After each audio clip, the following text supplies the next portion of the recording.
같은 동작, 다른 느낌. 레알 템빨. 안녕하세요. 봉천동 황금손 햄찌입니다. 오늘은 저번에 공유해드렸던 18가지 유화 브러쉬를 활용해서 꽃을 채색해 보도록 하겠습니다. 먼저 우리는 왕초보잖아요. 채색하는 재미를 먼저 느껴보기 위해 스케치는 선으로 따서 준비했습니다. 저와 함께 따라 그리실 분은 영상을 잠시 멈추시고 스케치와 레퍼런스 사진을 다운로드 해주세요. 보면서 그릴 레퍼런스 사진을 띄워보겠습니다. 동작, 캔버스, 레퍼런스를 켜줍니다. 그리고 이미지를 누르고 장미꽃 사진을 불러올게요.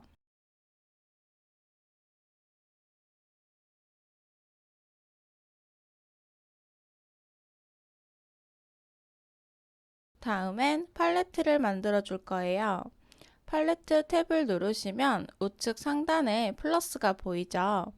플러스를 눌러주고 사진 앱으로 새로운 작업을 눌러줍니다. 마찬가지로 다운받은 장미꽃 사진을 선택해주세요. 이미지에서 뽑은 색상으로 팔레트를 자동 생성해줍니다. 간편하죠? 팔레트 창을 떼서 한쪽에 띄워줍니다. 이렇게 채색할 준비를 마쳤습니다. 채색할 때도 스케치가 잘 보이도록 스케치 레이어의 속성을 곱하기로 변경해주고 불투명도를 50으로 설정해줍니다. 새 레이어를 추가합니다. 스케치 아래에 둘게요. 배경을 먼저 어둡게 칠해주고 시작할 겁니다. 팔레트에서 색을 선택하셔도 되고 사진에 직접 손가락을 꾹 눌러서 색을 뽑아와도 됩니다. 유화 브러쉬 2번으로 크기를 키워서 가로, 세로로 방향을 번갈아 가면서 꼼꼼히 칠해줍니다. 2번 브러쉬는 텍스처 자체가 캔버스 질감이 들어가 있더라고요. 실제 유화에서 캔버스에 그림을 그리기 전에 진행하는 젯소칠을 흉내내 본 겁니다. 유화가 기름이다 보니까 천이나 나무에 바로 채색을 하면 재료에 스며들고 상하기 때문에 젯소칠을 해줍니다. 표면을 코팅해 준다고 생각하시면 될 것 같아요. 디지털 드로잉에선 당연히 필요 없는 단계이지만 비슷하게 진행하면 좀 더 사실적으로 보일까 싶어서 시도해 봤어요. 그러면서 깨알 지식도 함께 알아가는 거죠. 이렇게 밑색을 칠해줬습니다. 그리고 새 레이어를 추가합니다. 사진을 보고 어두운 부분을 먼저 잡아볼게요. 마음에 드는 브러쉬 모양을 자유롭게 사용하시면 됩니다. 저는 5번 브러쉬로 진행해 보도록 하겠습니다. 잎사귀는 나중에 하고 일단 꽃부터 해볼게요. 면을 구분해서 나눠주는 겁니다. 어차피 나중에 덮어서 계속 수정 가능하니까요. 부담 갖지 마세요. 꽃잎이 서로 닿는 부분이 대체적으로 어둡네요. 사진이 컬러풀해서 어두운 부분을 구분하기가 어려울 수 있을 것 같아요. 이럴 때는 참고 사진을 색조 채도 밝기에서 채도를 0으로 해주고 흑백 사진처럼 바꿔줍니다. 그러면 아까보다는 어두운 영역을 구분하기가 훨씬 수월할 거예요.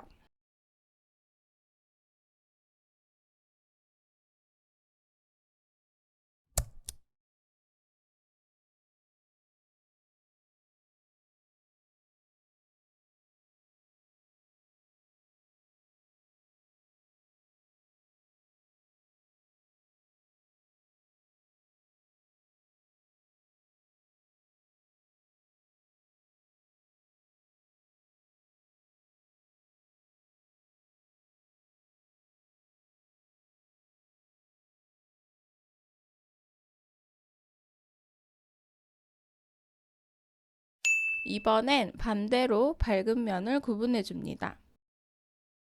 꽃잎의 끝부분들이 밝아 보이네요.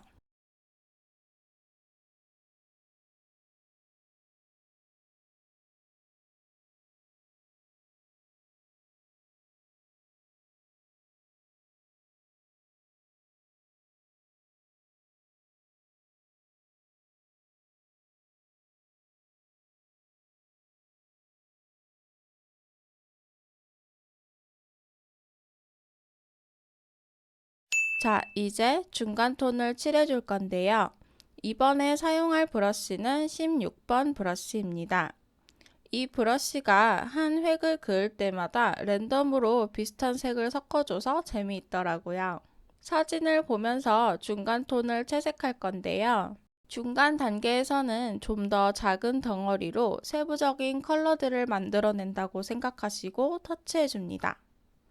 주변 색과 섞어가면서 팔레트와 사진을 번갈아 가면서 색을 보고 터치해줍니다.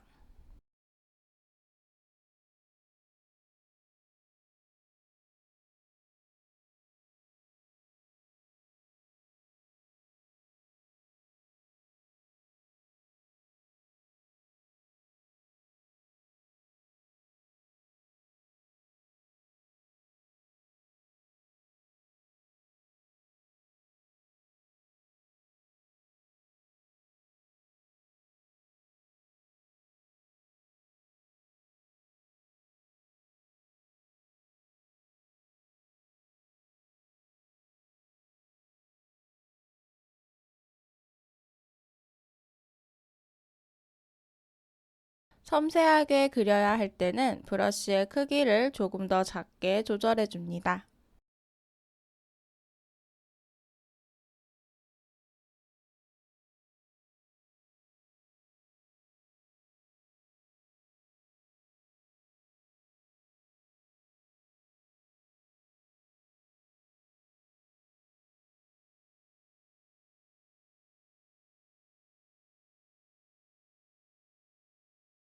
이런 식으로 덕지덕지 발라주고요.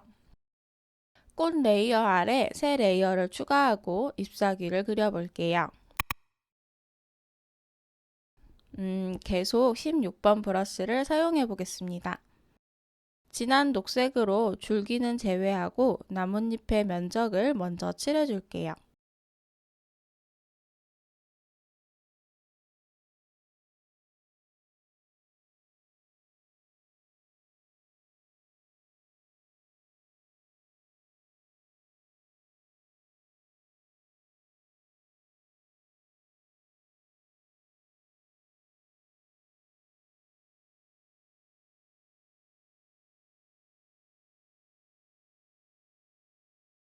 잎사귀의 색이 좀 더 밝은 부분들, 색이 다른 부분들을 찾아서 한 번 더 올려줍니다.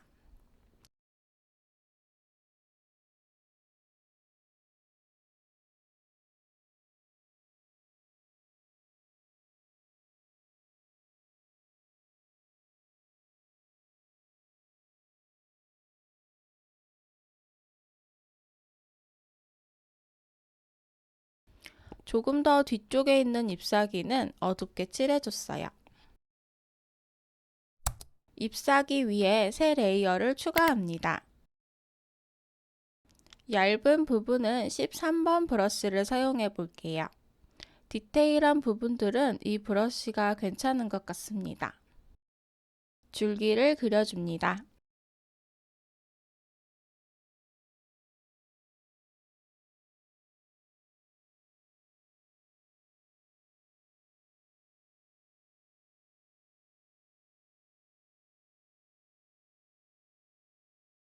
이제 한번 스케치 레이어를 꺼볼게요. 스케치 선에 가려서 잘 안 보였던 부분들 비어져 있는 게 보이시죠? 세부 묘사에 들어가면서 이 비어 있는 부분들을 채워줄 겁니다. 사진을 관찰하면서 톡톡톡 찍어주세요. 또는 문지르기를 이용해서 색을 블렌딩 할 수도 있어요. 붓터치가 남는 느낌이 좋으신 분들은 문지르기를 조금만 사용하시면 됩니다. 너무 흐려진 부분은 나중에 또 덧칠하면서 재묘사하면 되겠죠? 너무 색이 진하게 덧칠해진다 하시는 분들은 화면 옆에 바에서 불투명도를 낮춰주고 채색해주세요. 좀 더 부드럽게 여러 번 덮어서 채색이 가능합니다. 무태, 선이 없는 그림이기 때문에 칠했을 때 경계선을 어떻게 또렷하게 보이게 할 수 있을까요? 꽃잎이 서로 겹쳐지는 부분을 자세히 보시면 어두운 면과 밝은 면이 만나면서 경계선이 생깁니다. 어두운 색 옆엔 밝은 색 옆엔 어두운 색을 칠해주고 자연스럽게 주변 색과 그라데이션을 주면서 면을 나눠주세요. 좀 더 선명해 보이죠?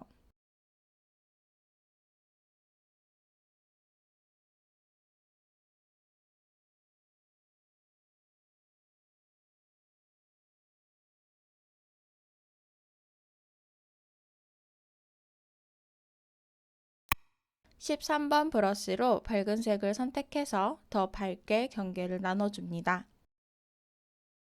그림은 시간을 들인 만큼 결과물이 좋아요. 저는 지금 설명과 촬영을 하면서 진행하고 있기 때문에 좀 대충 그리고 있지만 여러분들은 충분한 시간을 들여서 그려보시길 바랍니다.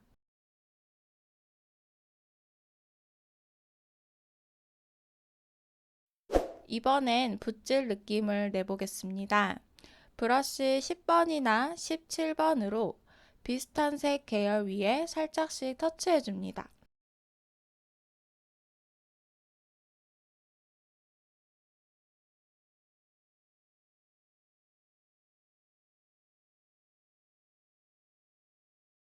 조금 더 거친 느낌이 나죠? 새 레이어를 추가하고 나뭇잎 위에 인맥을 그려 넣어 볼게요. 13번 브러쉬로 진행했습니다.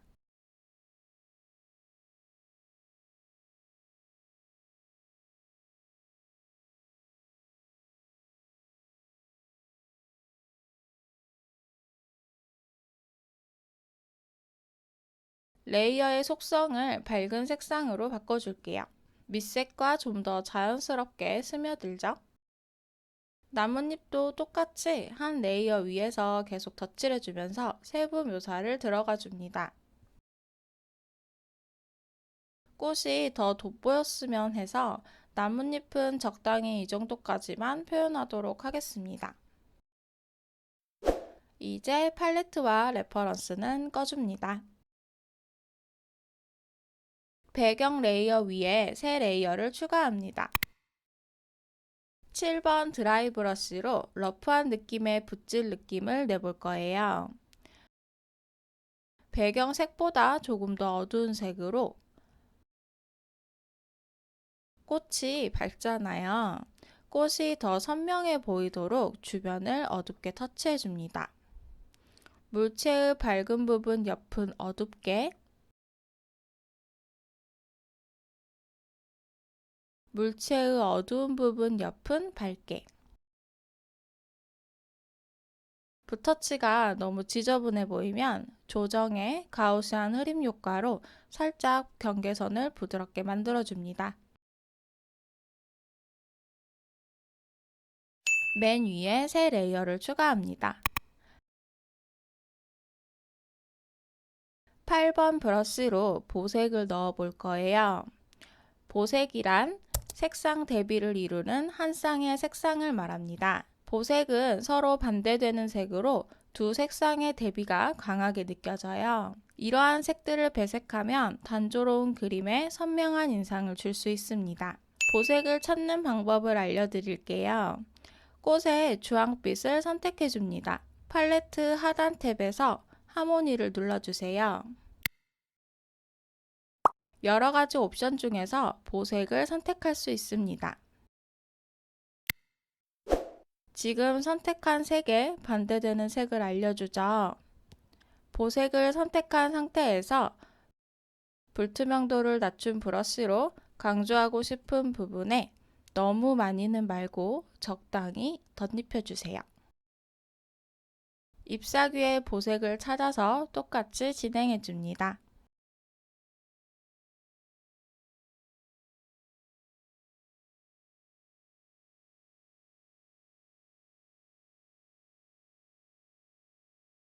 자, 전체 색감을 보정해 볼게요. 새 손가락으로 화면을 쓸어서 모두 복사해 줍니다. 다시 새 손가락으로 화면을 쓸어서 붙여넣기 해주세요. 모든 레이어가 병합된 상태의 한 장의 이미지가 만들어집니다. 조정, 곡선을 눌러줍니다. 감마가 선택된 상태에서 가운데 점을 내려주세요. 어둠과 밝음의 대비를 크게 해주면서 더 선명해 보이도록 해줍니다. 따뜻한 느낌을 원하신다면 빨강을 선택하고 그래프를 조정해주세요. 그러면 좀 더 붉은 느낌이 나죠? 캔버스 종이 질감 입히고 마무리하기. 캔버스에 그린 느낌을 더 추가해보고 싶으시면 동작, 추가, 파일 삽입하기에서 캔버스 종이 텍스처를 불러옵니다. 화면에 텍스처를 적당한 크기로 조절해주고요. 레이어의 속성은 곱하기, 불투명도를 낮춰줍니다. 그러면 이렇게 캔버스에 그린 것처럼 울퉁불퉁한 느낌을 내줄 수 있습니다. 자, 오늘은 여기까지입니다. 다음 시간에는 전묘법 느낌을 사용해서 그려보도록 하겠습니다. 우리 햄린이들 꽃 말고도 다른 사물로도 도전해보세요. 감사합니다. 다음에 만나요. 안녕.